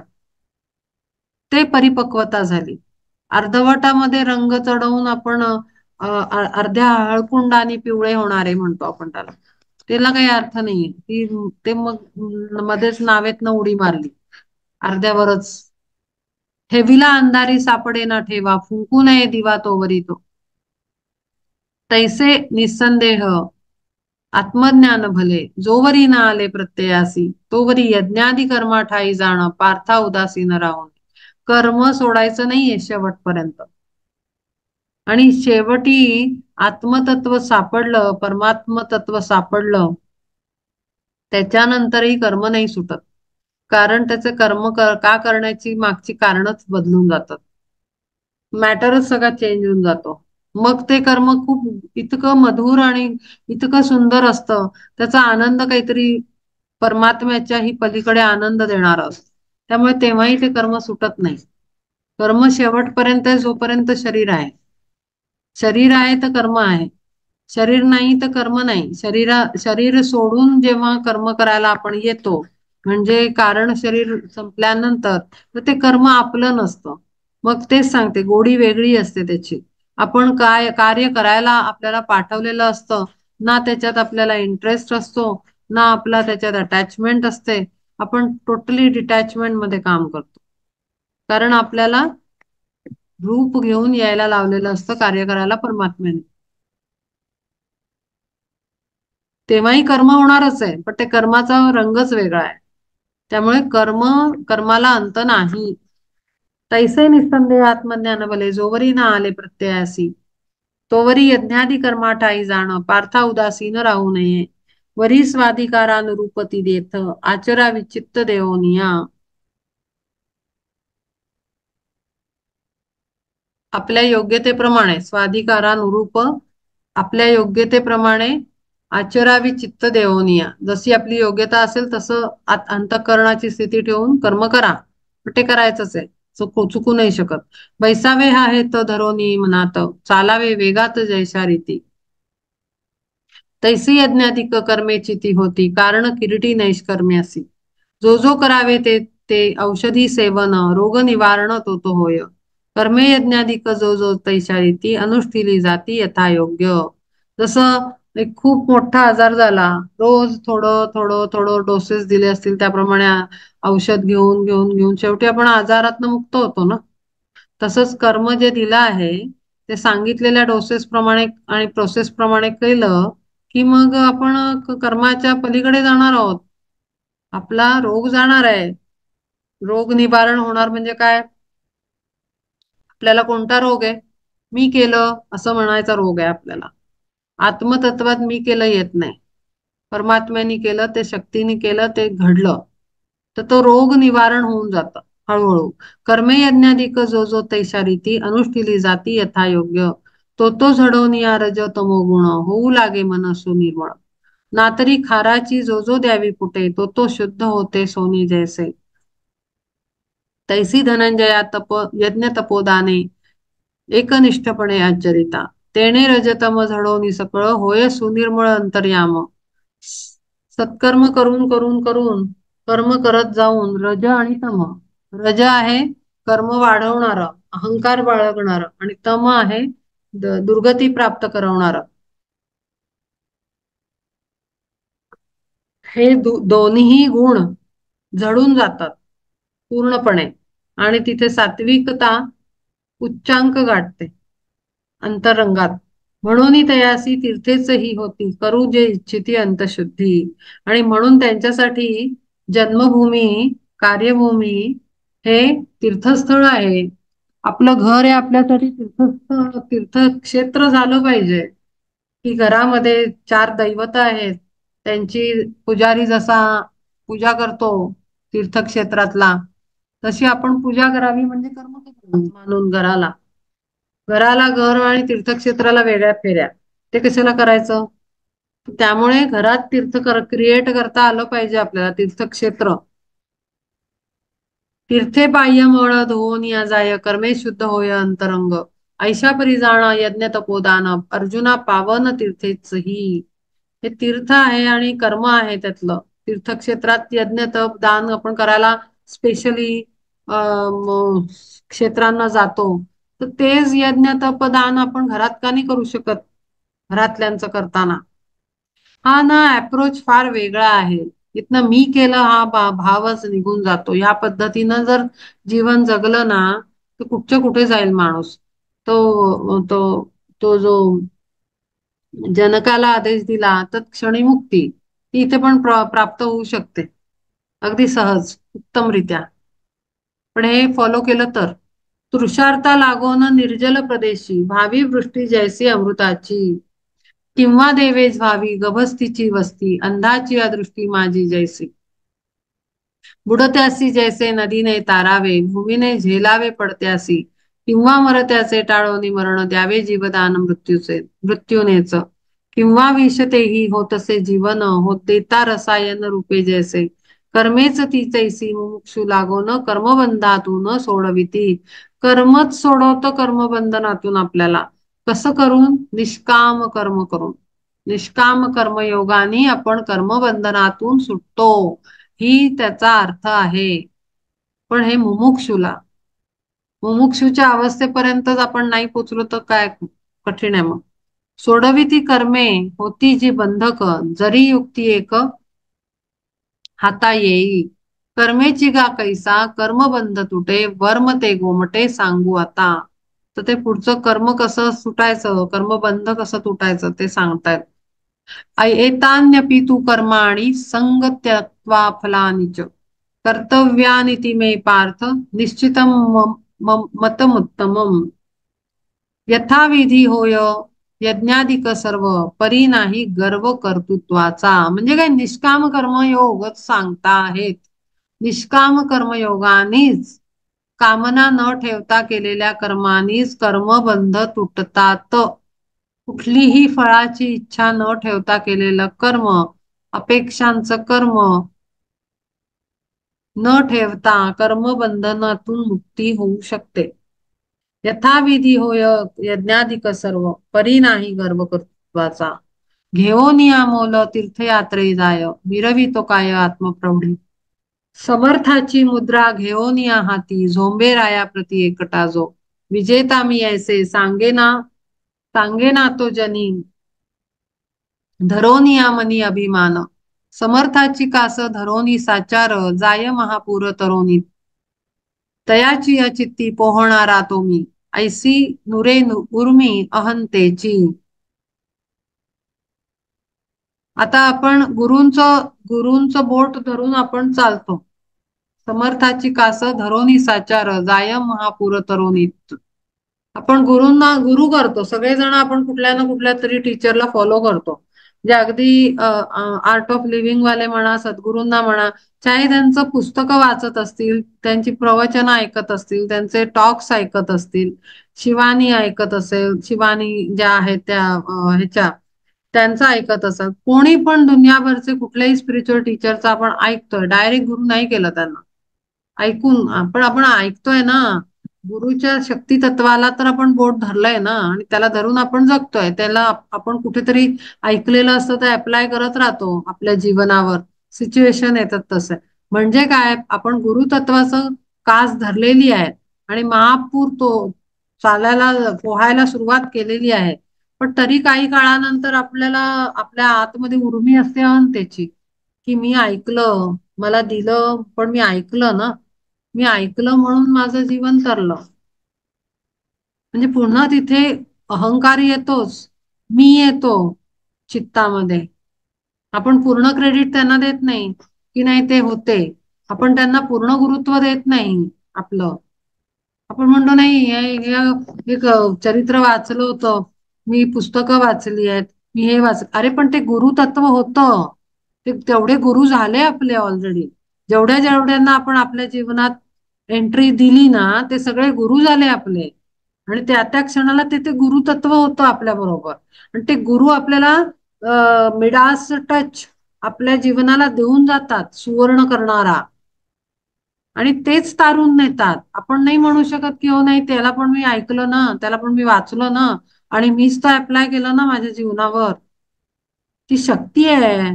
ते शब्द म्हणजे शक्ती, शब्द ब्रह्म आहे तोंडातनं निघालेलं. कुठलाही स्पिरिच्युअल टीचर असेल त्यांना. तर त्यामुळे ते ऐकलं, तिथे अहंतेची उर्मी असली नाही पाहिजे. देई पुरोहित जरी विप्रादान दाता, देई पुरोहित जरी विप्रादान, दाता मी म्हणून मिरविना, तैसा सांडोनिया कर्तृत्वाभिमान, भावी कर्मे जाण यथा प्राप्त. त्याऐवजी त्या सगळ्या गुरूंना लक्षात ठेवून आपल्या एक हार बनवून त्याचा परमात्म्याला, की तू एवढी फुलं माझ्या जीवनात पाठवलीस आणि माझं जीवन सुगंधाने भरून टाकलं, की मला क्षणोक्षणी सांगायला कोणीतरी गुरु होते की तू कसं कर. हा सगळं क्रेडिट आपण त्यांना दिलं पाहिजे. पण आपण विसरूनच जातो कोण कोण येऊन गेला आपल्या लाईफमध्ये. आणि लक्षात जरी असले तरी क्रेडिट गोज टू अस, असं नाही पाहिजे. देई पुरोहित जरी विप्रादान, दाता मी म्हणून मिरविना, तैसा सोडून या कर्तृत्वाभिमान, भावी कर्मे जाण यथा प्राप्त. आणि केल्या कर्मा होय फलप्राप्ती, नसावी आसक्ती तया ठाई. पार्थारंभीच फलाशा सांडून यज्ञ तपदान आचरावी. मग दुसरा एखादा म्हणेल, अरे मी गेली इतके वर्ष यांचं यांचं इतकी प्रवचन करताना एवढे सगळे त्या प्रोसेसेस मी फॉलो केल्या अमक्या अमक्या स्पिरिच्युअल स्कूलच्या, पण काहीच नाही झालं. आपण खापर फोडणार, ते पण नाही सांगितलंय त्यांनी. फलप्राप्तीची अपेक्षा आसक्ती नाही, की त्यांचं केलं म्हणजे, कारण सगळे काही नियम आपण अप्लाय केलेले नसतात. आणि अशा अपेक्षा मात्र ठेवलेली असते आसक्ती फळाची, की माझं सगळं साफ झालं पाहिजे. आपण चाहे काही कर्म करत असू अंतर्बाह्य, असं पण नाही, तेही चुकीचं आहे पूर्णपणे. पार्थारंभीचं फलाशा सांडून यज्ञ तपदान आचरावी. ऐकावं, नुसतं अप्लाय करावं ना, त्याच्या मागे आपली थॉट प्रोसेस झिरो पाहिजे, झिरो. नुसतं जसं लहान मुलं आईचं ऐकतं की नाही, आई सांगते की बाळा असं करू नकोस हं, असं कर. अगदी पूर्ण अंधश्रद्धा, म्हणजे आपण तिथे म्हणू अंध पद्धतीनं, म्हणजे जरा पण तो त्याचे कुठलेही सेन्सरी ऑर्गन्स वापरत नाही. नाही माझी आई सांगते ना, दिस इज बेस्ट फॉर मी, आणि तो करत जातो, त्याचं कल्याण होत असतं. मग तो तिथे विचार नाही, आईने सांगितलंय मग फायदा किती होईल, हे प्रोसेसिंग तिथे बाळाच्या रूपात नसतं, म्हणजे त्या चाइल्ड मध्ये ते नसतं. आपण तसं चाइल्ड बनावं लागतं आपल्या गुरुचं. जरा पण तिथे काही कॅल्क्युलेशन नसतं. किती निरागसता त्या मुलांमध्ये असते. तो निरागस भाव, निरागसता आपल्या शिष्यत्वात असली पाहिजे, आपल्यात असली पाहिजे, डिसिपलशिप मध्ये आपल्या. तर आपण पूर्णपणे तारून नेलो जातो. अर्धवट अवस्थेत कधी ठेवणार कधी नाही, कधी ट्रस्ट आहे कधी नाही, कधी अति अति ठेवणार, कधी शंका घेणार, कधी कम्प्लीटच नाही करणार, कधी ऐकणारच नाही. असे 50 रंग त्याच्यात मिसळत राहणार, तर मग कठीण आहे. ते गुरूंचा काय दोष विचारे. पार्थारंभीच फलाशा सांडोन यज्ञ तपदान आचरावी. लाभतील फळे म्हणून का कोणी, शिंपित असे पाणी पिंपळासी. किंवा दाई जैसी न ठेविता अस पोषिते मुलासा आणि कांच्या. तैसी कर्मे जाण यज्ञ तपोदान, करावी सांडोन फलासक्ती. आता इथे मला एक मी मला वाटते गोंदवलेकर महाराजांच्या अ, प्रपंच आणि परमार्थ विवेक असा एक एरिया होता त्यांच्या चरित्रामध्ये. मला नाही आठवत आता कुठलं पब्लिकेशन आणि कुठलं काय. लायब्ररीतनं, सार्वजनिक लायब्ररीतनं मी खूप वाचायची ग्रॅज्युएशनच्या वेळेला चरित्र. त्याच्यात माझ्या डायरीत लिहिलेलं आहे म्हणून मला आठवत आहे, मेन्शन केलेलं आहे. काही इम्पॉर्टंट गोष्टी मी लिहून ठेवायची सवय आहे. तर त्याच्यामध्ये मला हे उदाहरण आहे आता इथे आहे, किंवा दासी जैसी न ठेविता असं पोषिते मुलास आणि कांच्या, तैसी कर्मे जाणं यज्ञ तपोदान करावी सांडो न फलासक्ती. त्याच्यात त्यांनी हे म्हणजे मला रिलेट झालं. त्याच्यात त्यांनी म्हणलंय की आपल्या मुलांना दुसऱ्याचं मूल समजून वाढवावं आणि दुसऱ्याच्या मुलाला आपलं मूल असल्यासारखं प्रेम द्यावं. फार इम्पॉर्टंट कॉन्सेप्ट आहे हा, अत्यंत इम्पॉर्टंट. पण तो इतका कधी ऍप्लिकेशन दिसत नाही याचं. आपला मुलगा म्हणजे आपला अहंकार असतो. अरे बाप रे, त्याचा इतका इगो. मुलगा आहे, मुलगी आहे, ती हुशारच आहे, देखणीच आहे, हेच गुण आहेत, हीच कला येते, अमकच येतं, काम छान करते, नोकरी छान करतो, अभ्यास छान करतो. आणि दुसऱ्याच्या पोरांना आपण ह्याच्यात हीच कमी आहे नाही, ह्याच्यात हाच प्रॉब्लेम आहे नाही. त्यांनी म्हणलंय दुसऱ्याचं मूल वाढवल्याप्रमाणे आपल्या मुलाला वाढवा आणि दुसऱ्याच मुलावर असं प्रेम करा की त्या आपला मुलगा आहे असं समजून प्रेम द्या. एक्झॅक्ट अपोजिट सांगितलंय प्रपंच विवेक. गोंदवलेकर महाराजांची टीचिंग्स आहेत. मी अप्लाय केली माझ्या लाईफमध्ये. दुसऱ्यांची मुलं ही माझी मुलं, दुसरे जीव ती माझी मुलं, माझी लेकरं, आणि माझं मूल आहे ते दुसऱ्याचं मूल आहे असं समजून वाढवलं. ठेवायला दिलंय, माझ्याकडे सांभाळायला दिलंय. जाब विचारायला येणार आहेत, हे हे कसं काय बरोबर नाही केलंय, ह्याला संस्कार चांगले का नाही केले, जाब विचारायला येऊ शकतात. गुरूंचं मूल आहे, माझं नाही आहे. हा कॉन्सेप्ट फार रिच कॉन्सेप्ट आहे आणि कुठच्या कुठे घेऊन जातो. अहंकार होऊच नाही शकत, ह्याच्यात हा गुण आहे. माझं नाही आहे, कशाचा अहंकार बाळगून. हा, पण जर ते चुकीच्या मार्गाला गेलं तर दोष लागू शकतो मला. कारण मला सांभाळायला दिलंय, मी नीट सांभाळलं नाही, त्याला शिकवलं नाही, तर दोष मला लागेल. त्यामुळे मला शिकवलं पाहिजे. ते कधी त्याचे पोराचे मायबाप घ्यायला येतील, त्याला विचारतील, काय ग, कसं सांभाळलंयस, काय संस्कार दिलेस, काय काळजी घेतलीस. आपलं मूल हे दुसऱ्याचं मूल समजून वाढवायचं, म्हणजे अंजन घालून डोळ्यात आपण वाढवू त्याला. कारण कधीतरी जबाब देणं बनतं आपलं. आणि दुसऱ्याचं मूल आपलं पोटचं पोर असल्यासारखं प्रेम द्यावं, भरभरून आई बनावं. आई बनणं सोपं नाहीये, सोपं नाहीये. आईचं आई पण फार उच्च पदावर घेऊन जातं. आदिशक्ती दुसरी कोणी नाही दिसत मला, मा पार्वती, दुसरं कोण नाही. त्यामुळे ही जी टीचिंग्स आहेत ना, ही संतांच्या तोंडातनं इतकी सुंदर अशी फुलं, इतकी इतकी मिठास आहे त्या टीचिंग मध्ये ना, की गोड मधुर वाटतात सांगताना पण मला. आणि फार ती हृदयावर कोरून नेतात. पण आपलं मूल म्हणजे आपला मोठा असा ताज अहंकार असतो, असा उंच चढवलेला डोंगर डोक्यावर, आणि आत्मस्थितीमध्ये माझं मूल. अरे काय काय का अभिमान. मला त्याचं काही समजत नाही. पण खेर, पण हे हे गुरूंचे टीचिंग्स आहेत, हे फॉलो केले पाहिजेत. हे हे गुरून हा प्रपंच कसा करायचा, हा हा सगळा सगळा हे अक्षरशः credit goes to Gondavalekar Maharaj. 100%, 1000%. अगदी तरुण वयात प्रपंच शिकवला त्यांनी मला, आणि त्याला डिक्टो त्यांच्या आज्ञेप्रमाणे मी फॉलो केला. फार सुंदर शक्ती त्यांनी ट्रान्सफर केली. कम्प्लीट क्रेडिट त्यांना जातं. इतका सुंदर प्रपंच विवेक त्यांनी शिकवलेला आहे, आणि परमार्थ विवेक याच्यावर मी सेशन घेतलेलं आहे. पण ते छोटस आहे. प्रपंच विवेक शिकवायला बसलं तर कितीतरी सेशन्स होतील, नुसता प्रपंच विवेक.